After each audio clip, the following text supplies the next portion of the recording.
네, 국민의힘 대변인 정광재입니다. 오늘 브리핑 시작하겠습니다. 의사 여러분, 국민이 애타는 마음으로 기다리고 있습니다. 의사협회가 자신들의 일방적 주장을 관철하기 위해 국민의 생명과 건강을 위협하는 그들만의 투쟁, 이제는 그만 멈춰야 합니다. 의사들도 자유시민으로서 인정받기 위한 과정에서 국민 여러분께 불편을 끼쳐드릴 수도 있을 것 같다는 생각은 의료인의 본분을 망각한 잘못입니다. 정부는 우리나라 의료체계를 수호하기 위해 의사들의 집단 행동과 관련한 불법 행위에 있어 엄정하게 대응할 수밖에 없습니다. 의대 증원은 외면할 수도 또 돌이킬 수도 없는 시대적 과제입니다. 의사 수는 정부가 정책적으로 고려해 관리할 책임과 권한을 갖고 있습니다. 현재 대한민국 의료체계를 유지하기 위해 또 미래 세대의 의료 수요를 충족시키기 위해 대규모 의대 정원 증원은 불가피한 선택입니다. 여러 대학에서 의대 정원 확충을 할 수 있는 제반 여건이 갖춰져 있다는 의견을 표명했고, 정부는 이를 바탕으로 정해진 일정에 따라 흔들림 없이 추진하게 될 것입니다. 필수 의료 지원 방안, 또 지방의료 활성화를 위해 정부는 의료인들과 허심탄회하게 논의할 준비가 되어 있습니다. 우리나라 의료 시스템의 미래를 위한 최적의 방안을 도출해내기 위한 의료인들의 해안이 필요합니다. 의사 여러분들은 우선 환자들 곁으로 돌아와 주시길 호소드립니다.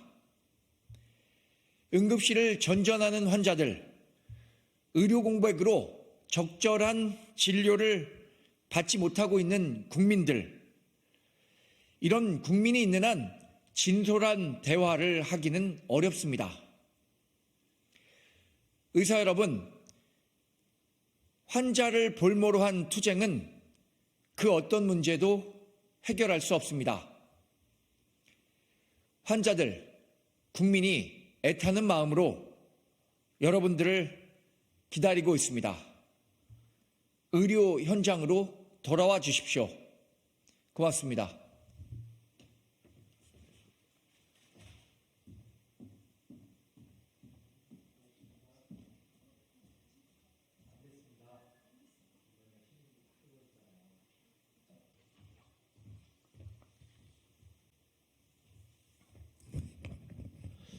안녕하십니까.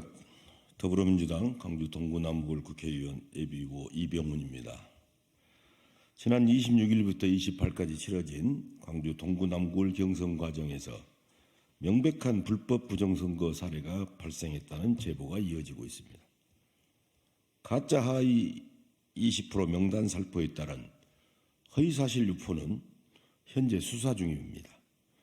또 금품 살포 혐의는 제보에 따라 추가로 고발되어 검찰 수사가 이루어질 예정입니다. 이런 불법 부정선거 행위는 경선 결과에 지대한 영향을 미쳤을 것이기에 중앙당의 경선 결과 무효화 조치와 수사당국의 신속한 수사를 촉구합니다. 불법 부정선거 제보 사례는 다음과 같습니다. 첫째, 가짜 하위 20% 명단 찌라시를 조직적으로 배포를 해서 나온 불공정 경선입니다. 선거 전 과정에서 저에 대해 컷오프 될 것이다. 하위 20%에 포함되었다라는 흑색 선전이 끊임없이 유포됐습니다. 지역 내 유권자, 권리당원 카톡방, 커뮤니티에는 이병훈이 하위 20%에 포함된 허위로 조작된 하위 20% 명단이 유포됐고 컷오프될 가능성이 크다는 근거 없는 낭설도 조직적으로 유포되면서 저에 대한 부정적 인식이 확산됐습니다. 이런 집중적인 흑색 선전은 특정 후보 캠프 중심으로 조직적으로 이루어졌다는 것으로 보입니다. 실제로 안 예비 후보를 지지 선언한 조모 전 광주시의회 부의장을 포함한 4명이 카톡방에 조작된 하위 20% 명단을 유포하는 것이 적발되어 수사당국과 선관위에서 현재 수사가 진행 중입니다. 이 허위사실 유포 행위는 공직선거법 250조 허위사실에 해당하며 당선 무효형에 이를 수 있는 중대선거 범죄입니다. 두 번째, 금품 및 선물 살포입니다. 제보에 따르면 안 예비 후보는 유급사무원 3인을 제외하고 선거운동에 대한 대가를 지불할 수 없음에도 불구하고 선거 캠프 본부장 등 자원봉사자들에게 수차례 금품을 살포한 의혹을 사고 있습니다. 또한 설 명절 전인 2월 8일 오후에는 자원봉사자 등 10여 명에게 1만 원권 신권으로 20만 원 상당의 돈이 든 봉투를 전달했고 예비 후보의 사촌 동생이자 예비 후보 캠프의 좌장 역할을 한 모 씨가 광주시 의회 의원 등에게 선물을 살포했다는 의혹도 구체적인 정황과 물증이 제보되어 검찰에 고발할 예정입니다. 이 두 가지 불법 행위는 선관위 신고, 수사당국 고발을 통해 수사가 이루어질 예정이며 수사를 통해 위반 행위가 확인될 경우 공직선거법 제230조의 매수 및 이해 유도죄에 해당하는 중대한 선거법 위반 행위입니다. 이에 더불어민주당 지도부에 요청합니다. 가짜 하위 20% 명단 유포에 따른 허위사실 공표 혐의와 금품 및 선물 살포에 따른 매수 및 이해 유도죄 위반은 중대한 선거 범죄이고 본선에서 당선되더라도 당선 무효형에 이를 가능성이 높고 민주당의 명예가 훼손될 것이기에 경선 결과를 무효로 할 필요가 있습니다. 선거관리위원회와 수사당국에 촉구합니다. 공명선거를 저해한 불법 부정선거 혐의가 있는 후보에 대해 신속한 수사를 통해 진상을 밝혀줄 것을 요청합니다. 추가로 권리당원 투표 과정에서 발생한 문제에 대해서 말씀드리겠습니다. 동구 남구의 안심번호 선거에 대한 응답률은 약 5%로 다른 지역에 비해 참여 열기가 높았으나 권리당원 투표율이 약 34%로 다른 광주 지역 보통 한 50%가 넘었는데 현저하게 낮습니다. 특히 같은 기간 경선이 치러진 민영구 의원의 지역구인 광산을도 50%가 넘은 것에 비해서 현저하게 낮은 것으로 나타났습니다. 또한 일부 권리당원 투표 과정에서 특정 후보 선택이 안 되거나 여러 번의 투표 시도에도 불구하고 후보 선택 과정에서 투표가 안 되고 종료되어 결국 투표를 못했다는 신고가 여러 건 접수됐습니다. 경선 과정에서 발생한 이런 사례들은 당원의 참정권을 제한하는 중대한 문제로 권리당원 투표 시스템의 오류 가능성이 높다 이렇게 보고 이를 점검할 필요가 있다고 봅니다. 우리 민주당의 총선 승리를 위해서라도 경선 과정에서 드러나는 이런 중대한 문제점들이 바로잡힐 수 있는 당 지도부의 현명한 결정을 기다리겠습니다. 감사합니다. 광주 동구 남구을 국회의원 더불어민주당 광주시당위원장 이병훈입니다. 감사합니다.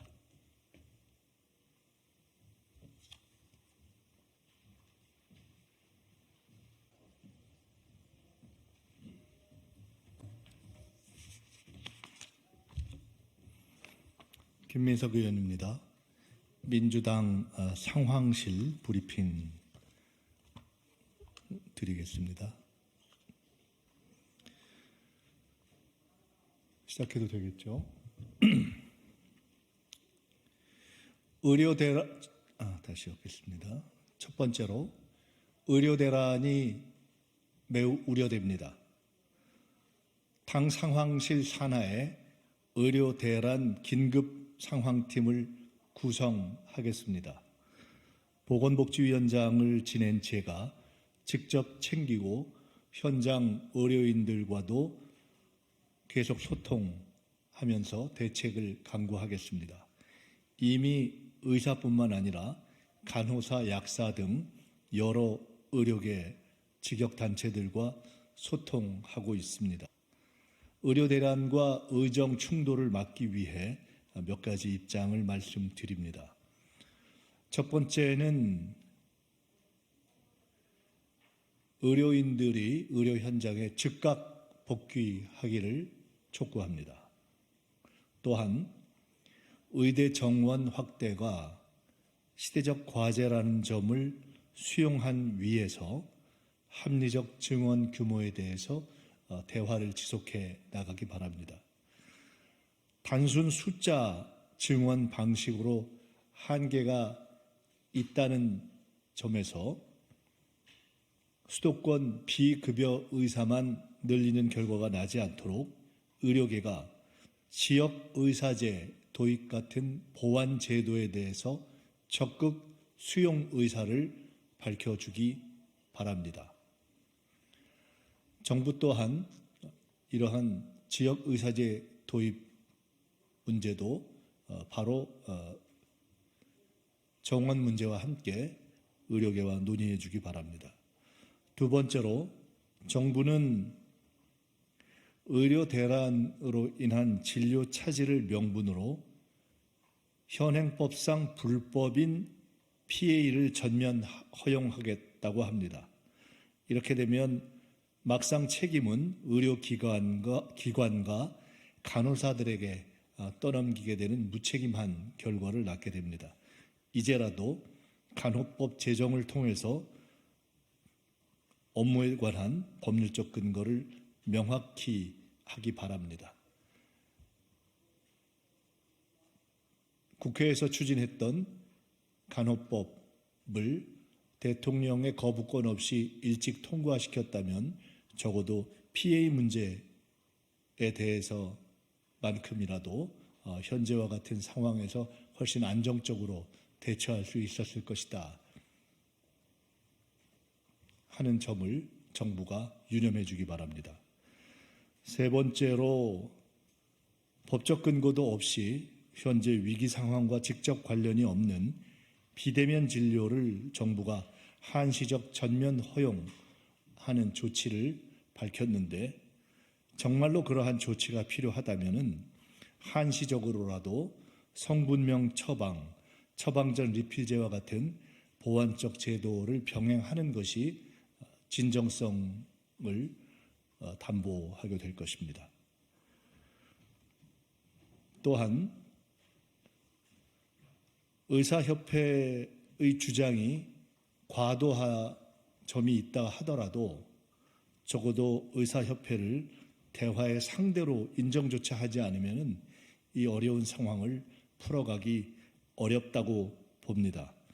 적어도 대화와 소통을 할 수 있는 창구로서의 의사협회를 대화 상대로조차 인정하지 않는 태도는 제고하는 것이 필요하다라고 생각합니다.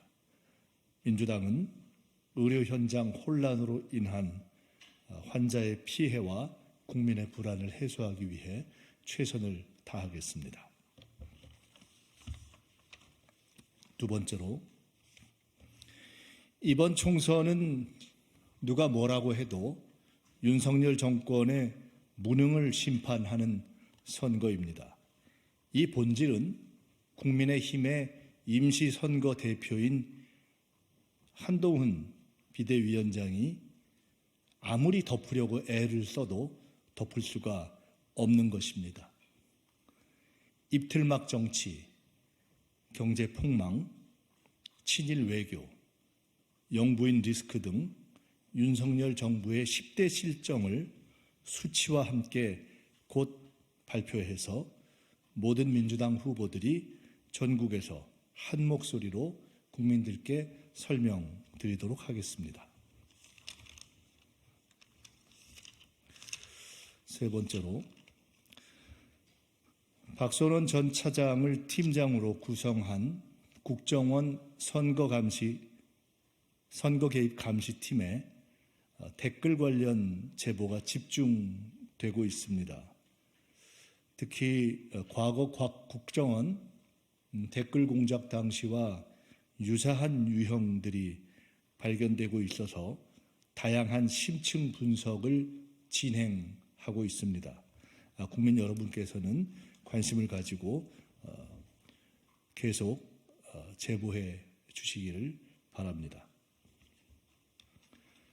그 다음에 엉터리 쪽집게 여론조사들이 횡행하고 있습니다. 민주당이 이대로 가면 100석을 넘기 어렵다라는 등 쪽집게를 자처하는 분들의 전망과 그에 대한 검증 없는 보도가 뒤를 잇고 있는데, 그중에 대표적인 분의 경우에는 지난 강서 보궐선거 때 김태우 공천이 참 잘된 것이고 그래서 국민의힘이 크게 승리할 것이다 라고 전망한 분이 바로 그러한 현재의 100석 넘기 어렵다라는 전망을 하고 계십니다. 민심을 우습게 보는 엉터리 쪽집게들은 주의해 주시기 바랍니다.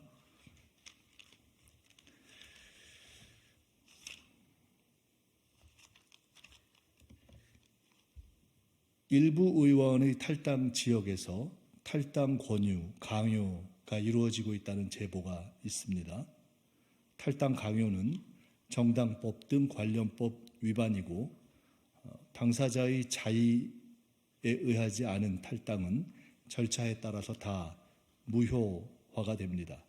과거 민생당 등 집단 탈당을 권유했던 관련자들이 법적인 제재를 받고 있는 사례가 있으니 특히 해당 지역의 당원들께서는 유념해 주시기 바랍니다. 끝으로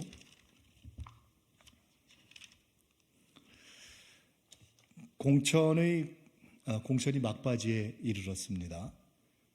공천의 과정과 결과라는 면에서 민주당 공천은 최소한 국힘 공천보다는 낫다고 생각합니다.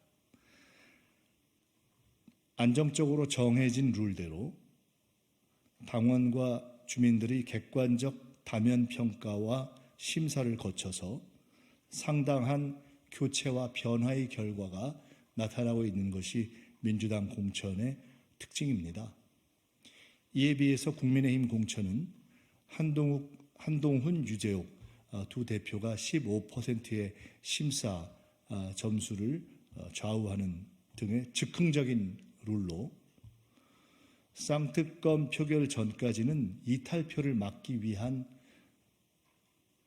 방향을 위주로 해서 결국 현역 그 사람 그대로의 결과가 나왔습니다.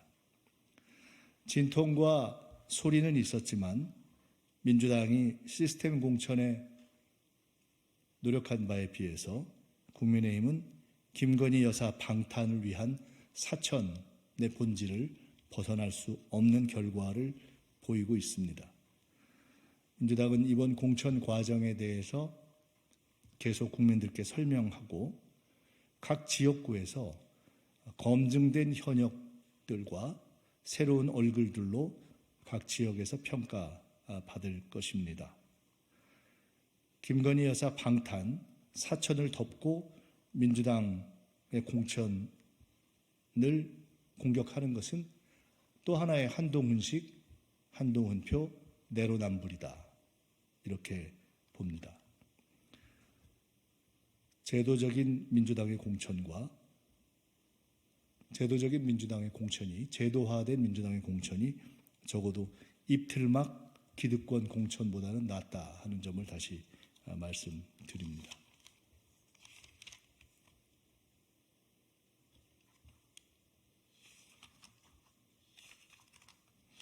이상입니다.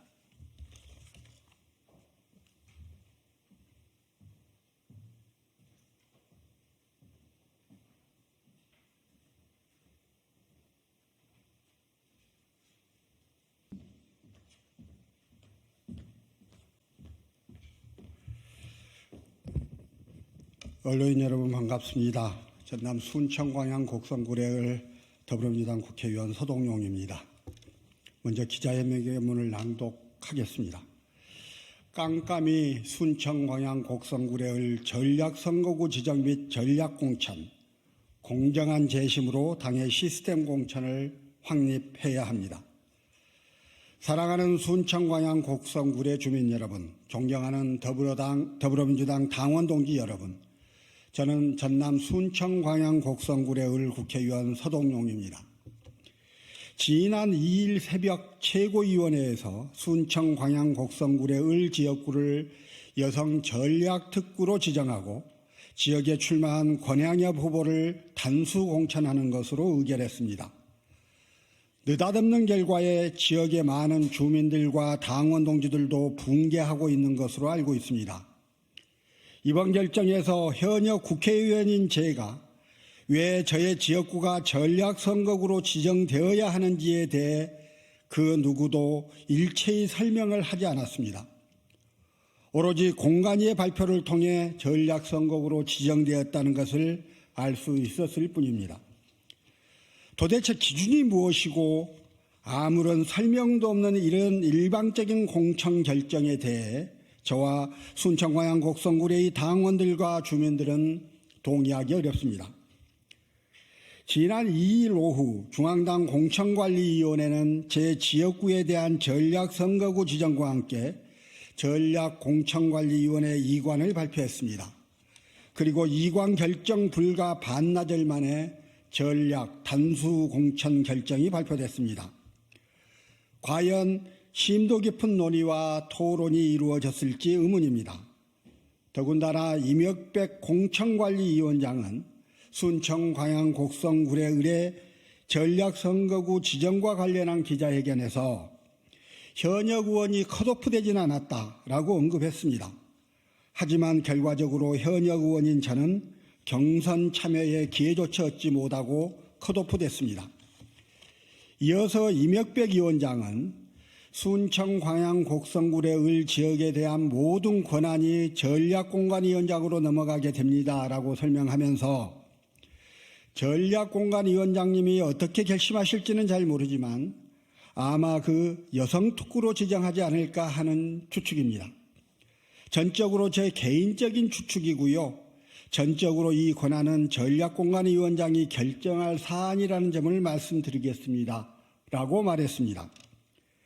존경하는 당원 동지 여러분, 첫째, 우리 당 당규 제10호, 제12조에는 전략공천위원회의 선정심사 결과는 공개하지 않고 당대표에게 보고한다라고 적시하고 있습니다. 같은 조 2항에서는 전략공천위원장 및 위원, 기타 중립을 지켜야 하는 자는 전략선거구를 선정함에 있어서 부당한 영향력의 행사, 기타 영향평가 결과와 선정심사에 영향을 미치는 행위를 하여서는 아니 된다라고 하고 있습니다. 이번 제 지역구의 전략지구 결정은 그 절차와 과정이 이상합니다. 전략선거구 지정과 결정까지 이 일의 순서가 뒤바뀌어 버렸습니다. 전략공관위에서 논의하고 발표해야 할 전략선거구 선정심사 결과가 심사도 하지 않고 사전에 미리 정해놓은 상태에서 공관위원장에게 유출됐거나 임혁백 위원장이 전략선거구 지정과 이관 외의 전략공관위 결정 내용에 대해 사전 개입한 것이 아닌지 확인이 꼭 필요합니다. 공관위원장이 전략공관위의 평가 결과와 선정심사에 개입하고 당규를 위반한 것이 아닌지, 우리 당의 시스템 공천을 외부 임명직 인사가 지고 흔든 것은 아닌지, 임혁백 공관위원장의 기자회견에서 언급한 내용은 민주당의 공정한 시스템 공천을 바라고 있었던 우리 지역구 당원들과 주민들의 기대에 반하는 모습이었습니다. 둘째, 더불어민주당 당규 제10호에서는 전략선거구의 선정심사 기준과 지역구 공직 후보자의 심사 기준, 후보자 단수 추천 사유를 정해놓고 있습니다. 결론부터 말씀드리면 제 지역구인 순청 광양 곡성굴에 을은 전략선거구나 후보자 단수 공천 지역에 해당하지 않습니다.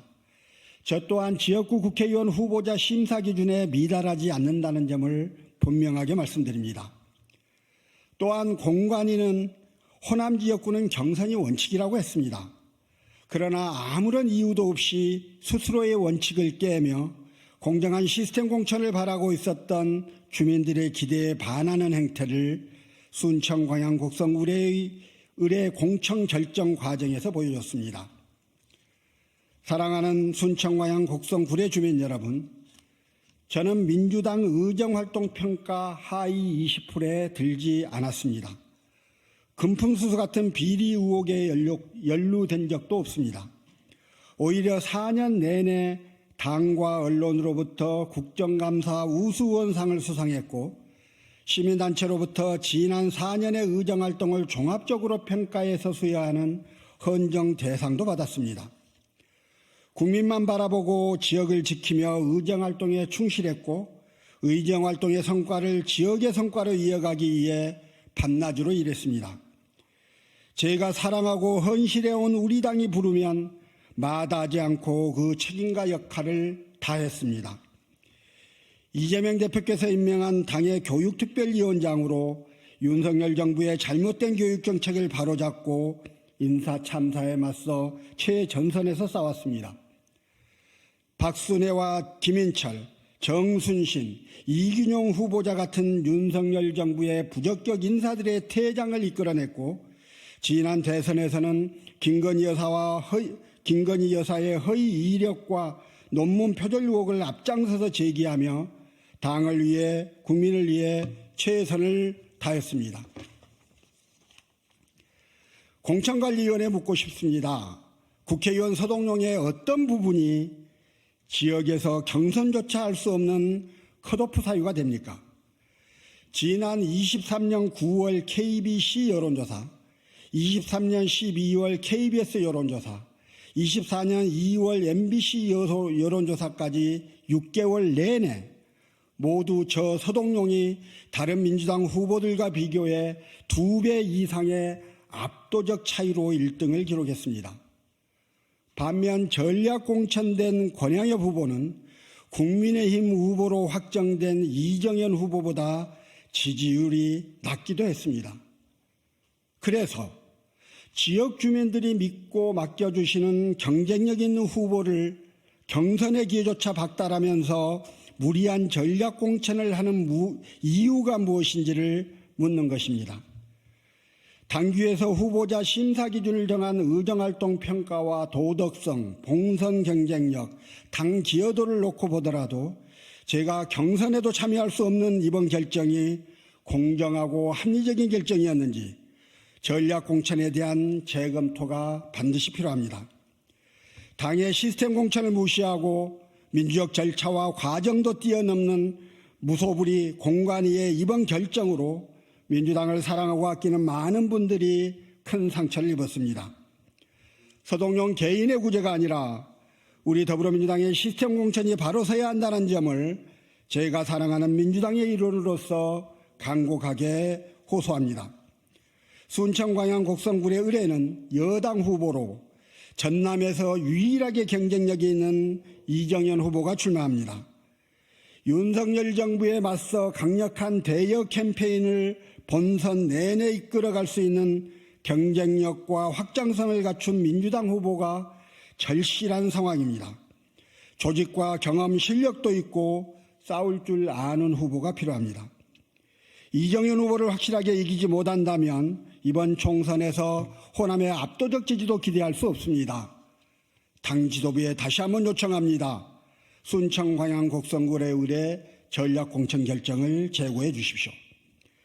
제가 현역 의원으로서 경선조차 치를 수 없는 심각한 결격 사유가 무엇인지 순천광양 곡성굴에 의뢰 시스템 공천을 위한 결정이 무엇일지 부디 올바르게 판단하고 객관적 사실을 토대로 재결정해 줄 것을 촉구합니다.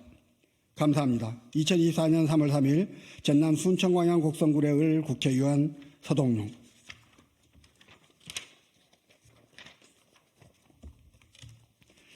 예, 이상입니다.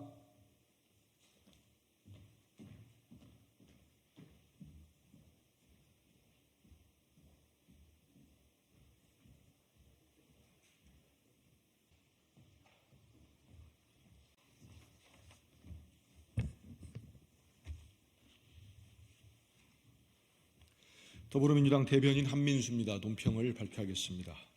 KBS는 대통령 부인의 뇌물 수수를 작은 파우치로 둔갑시켜 놓고 부끄럽지도 않습니까?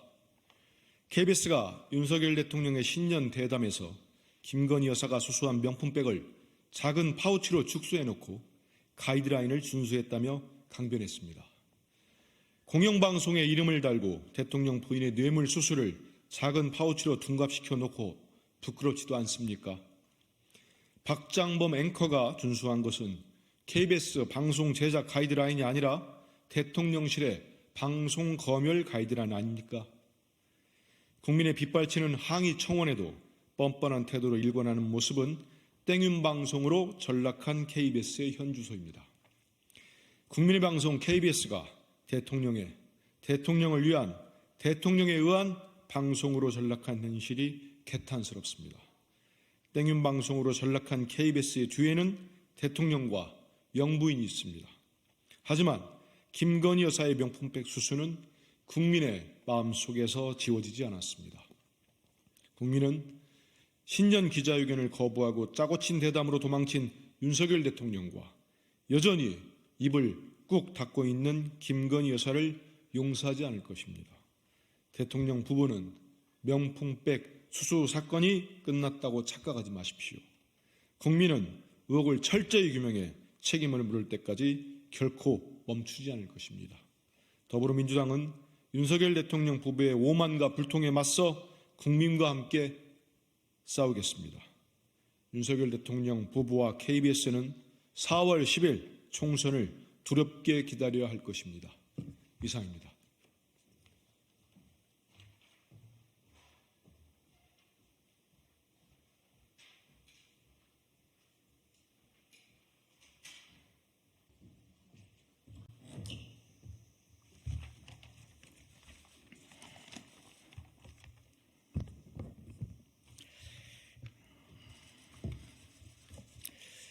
서울 영등포갑 출신 김영주 의원입니다. 오늘 이재명 대표가 언론 기자들한테 제가 채용 비리 소명을 못해서 정성평가 윤리 그 부분에 빵점을 받았다고 안타깝다고 이런 말씀을 하셔서 거기에 대한 자세한 얘기를 좀 하러 나왔습니다. 2014년도에 신한은행의 채용 비리가 언론화에 나온 적이 있습니다.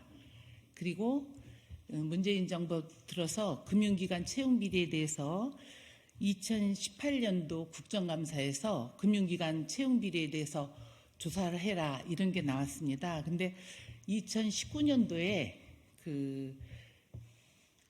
어떤 이제 잡지사 기자가 저에게 전화를 해서 이런 사실이 있는데 내가 채용 비리에 연루돼 있는데 그거 어떻게 생각하냐서 깜짝 놀랐습니다. 전 그런 사실도 없었고 그래서 그런 적이 없었다 이렇게 얘기를 했는데 2020년 KBS 시사직격에 제가 마치 연루된 것 같이 기사가 나왔습니다.